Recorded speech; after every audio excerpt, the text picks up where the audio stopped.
ချို့ကပြောကြပါတယ်ရှစ်ပါးတီလာမဆောင်လို့ဘာပြစ်မှမဖြစ်ဘူးစောင့်ပြီးမလုံခြုံရင်သာအပြစ်ဖြစ်တာဒီတော့မလုံခြုံမဲ့တူမဆောင်တာတော်သေးတယ်ဆိုပြီးတော့ဆိုကြပါတယ်တဲ့သူတို့ရဲ့အယူဆကိုဆရာအမြင်နဲ့ဝေဖန်ပေးစေလိုပါတယ်ဆရာကျေးဇူးတင်စွာဖြင့်မိကုံးလေးမေးပါတယ်ဆိုပြီးတော့ပေါ့နော်ဒါမေးထားတဲ့မိကုံးဖြစ်ပါတယ်ဆရာဟုတ်အဲ့ဒီစကားတွေကလူမိုက်အားပေးစကားတွေပါဗျာနော်မယုံပါနဲ့စင်ချေစင်လက်ပေါ့နော်ညံနေညံတဲ့စကားတွေပါရှစ်ပါးတီလာဆိုတာကမဆောက်တည်ရင်အပြစ်မဖြစ်ဘူးဆောက်တည်ပြီးကျူးလွန်မှသာလေအပြစ်ဖြစ်တယ်ဒါကြောင့်မဆောက်တည်နိုင်မဲ့အတူတူမဆောက်နိုင်ကောင်းတယ်ဆိုတာဒါလူမိုက်အားပေးစကားတွေနော်ရှစ်ပါးတီလာရဲ့သူကအပြစ်ဖြစ်ပုံကိုပဲသူကပြောတယ်အကျိုးဖြစ်ပုံကိုသူကမျက်ကွယ်ပြပါတယ်အပြစ်ဖြစ်ပုံကိုပြောပြီးတော့သူလိုတဲ့ဘက်သူဆွဲပြောသွားတာအဲ့တော့ကျွန်တော်ပြောချင်တာကအကျိုးဖြစ်ပုံကိုပြောပြမယ်အရင်ရှစ်ပါးတီလာဆောက်ထားတဲ့ပုဂ္ဂိုလ်ဟာဥပုသ်သတင်းဆောက်တည်ထားတဲ့ပုဂ္ဂိုလ်ပဲအဲ့ဒီပုဂ္ဂိုလ်ကကိုယ့်ကိုယ်ကိုဒီလိုတီလာဆောက်တည်ထားတာနဲ့ငါဒီတာမန်လူမဟုတ်ဘူ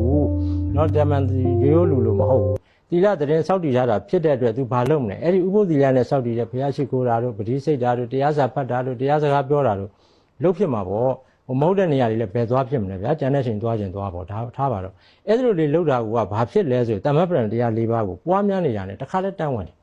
တမ္မပဒံတရား၄ပါးဆိုတာမဖြစ်သေးတဲ့အကုသိုလ်တရားတွေကိုမဖြစ်စေဘူးဒါသူကုသိုလ်လုပ်နေဖြစ်ပြီးတဲ့အကုသိုလ်တွေခေါင်းမထောင်နိုင်အောင်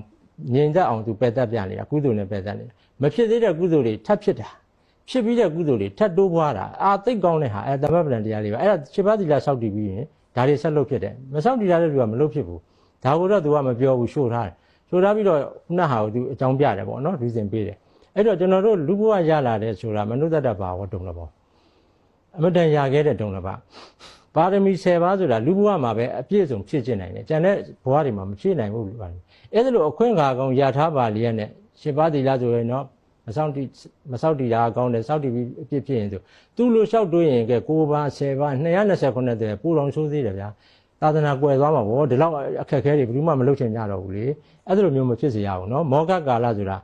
ာအချင်းကြီးကာလတွေမဖြစ်စေရဘူးကောင်းပြီဒါဖြင့်ပြောမယ်သူပြောသလို10ပါးသီလနဲ့9ပါးသီလမတူဘူးဟုတ်တယ်9ပါးသီလဆိုတာဒီဝါရိတ္တသီလစောက်တည်မစောက်တည်ကျူးလွန်ရင်အဖြစ်ဖြစ်တယ်ခရစ်ယာန်လည်းတွားကျူးလွန်အဲ့ဒီက9ပါးအပြစ်အစ္စလမ်လည်းအပြစ်ပဲဗုဒ္ဓဘာသာလည်းအပြစ်ပဲစောက်တည်မစောက်တည်အပြစ်ဖြစ်တဲ့အတွက်သူ့ကိုဝါရိတ္တသီလလို့ခေါ်တယ်ဘုရားရှောင်ကျင်ရမယ်ဟာ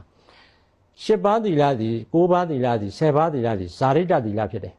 ရှောင်ကျင်ရမယ့်ဟာမျိုးထက်အမွှန်းတင်ပြီးတော့ထပ်လုပ်တာဆိုလိုတာကလူနဲ့တိရစ္ဆာန်ပိုင်းထားတာသီလပဲ9ပါးသီလကြောင့်လူဖြစ်တယ်10ပါးသီလကြောင့်လူထက်လူဖြစ်တယ်ဘာဖြစ်လို့မလုပ်ချင်ရမှာတော့ဒီဥစ္စာကိုနော်ကျိုးသားဆောက်တည်ရမှာပေါ့နောက်10ပါးသီလထဲမှာ9ပါးသည်ပြန်ပါနေတဲ့ဥစ္စာကိုသူသတိမေ့နေတယ်နော်ဆို9ပါးကိုသူနိုင်တဲ့လောက်လုပ်မယ်ပုံစံပြအဲ့ဒါပြန်ပါတယ်ကျွန်းသော3ပါးထပ်ဆောင်းလာတယ်ဗျာနော်လူထက်လူဖြစ်အောင်လို့ဆောင်းလာတယ်အဲ့ဒီမှာလည်းပဲစဉ်းစားကြည့်အချို့သောသမင်လေးတွေရှိတယ်ဒရေလေးတွေရှိတယ်ယုံလေးတွေရှိတယ်အဲ့ဒါသူတို့ဘာကိုနှိမ့်ဆက်တဲ့ကောင်တွေမဟုတ်ဘူးသူတို့ကခံရတဲ့ဘက်ကကြီးပဲအဲ့ဒီ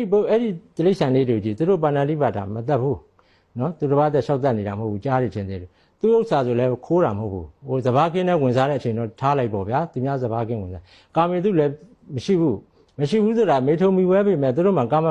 မပိုင်းဆိုတာမရှိဘူးလေဒါကြောင့်ကာမေသူမရှိဘူးမုသားလည်းမပြောဘူးရက်သေးစားလည်းမတော့ဘူးဒီယုံနေတမင်းနေသို့တော်လည်းပဲဒီ9ပါးကိုရှောင်နေတာလွတ်နေတာသူတို့9ပါးတီလာလို့သူမသိဘူးမသိတဲ့အတွက်အဲ့ဒီတီလာအကျိုးမရလူတွေလည်းထုံနေတူတာပဲနော်ခုန10ပါးတီလာမှထားပါတော့တိရစ္ဆာန်ပြောမယ်ဗျာထပ်ပြီးတော့ပြောမယ်တချို့တိရစ္ဆာန်တွေသူတို့ယာတီလောက်ပဲသူတို့ကသူတို့မေထုံမှုတွေရှိကြတယ်နော်ထားလိုက်တော့ဟိုဟာလေးမှာနောက်ပြီးတော့ဒီနစ္စဂိတဝါဒိတ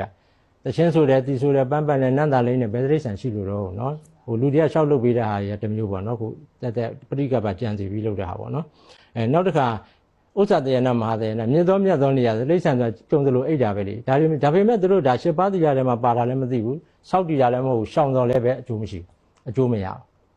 းတိမှစောက်တည်မှရှောင်မှအကျိုးရတယ်လူလည်းထုံနေလူစားပဲတိရစ္ဆာန်မှမဟုတ်အချို့လူတွေညသာမစားဘူးဗျာဝိတ်လျှော့ခြင်းလိုပဲဖြစ်ဖြစ်အစာအင်ကြောက်ပဲဖြစ်ဖြစ်စမ်းသိမ့်မွန်တော့ဒါပေမဲ့ तू ကအဲ့ဒီညသာမစားတဲ့ဝိကာလဘောဇနာမဆောက်တည်ထားရင်မရဘူး तू ကတသက်လုံးမစားပဲနေဒါတီလာကိုဆက်ယူထားတာမဟုတ်ဘူးလေနော်ထုံနေတူစားပဲပန်းပန်းချင်းနဲ့တန်လည်းချင်းထက်တွေးပေါ့နော်ကျန်တဲ့ဟာတွေထက်တွေးလူပြိုအပြိုတွေရှိတယ်ကာမေတုမိစ္ဆာဇာရအပြမစရိယကာမေတုထားလိုက်တော့အပြမစရိယနုညံ့အဲ့ဒါတွေလည်းမရှိဘူးပေါ့ဗျာအိမ်တော်တွေလို့ဒါပေမဲ့သူတို့အဲ့ဒီကုသိုလ်ရလာသူမရဘူးဘာလို့လဲဆိုတီလာတစ်ခုပြဆောက်တင်ရမယ်ကာမေတုမိစ္ဆာဇာရမှာ9ပါးတီလာယူရင်အပြမစရိယကိုထည့်ဆိုလိုက်ဗြဟ္မစရိယပြင်စကတီလာဆိုတာကုသိုလ်ရမယ်ဒါမှမဟုတ်ရင်ကောမာရဗြဟ္မစရိယဆိုတာတိကျရှိတယ်လူပြိုအပြိုတွေ စောက်တည်တဲ့ဟာအဲ့ဒါလို့တီးခြားယူမှစောက်တည်မှရကြတာအဲ့တော့ဒီခုခေတ်အချိန်ခါမှာခုနသူပြောသလို7ပါးသီလဆိုတာမစောက်တည်ရင်အပြစ်မဖြစ်ဘူးစောက်တည်ရင်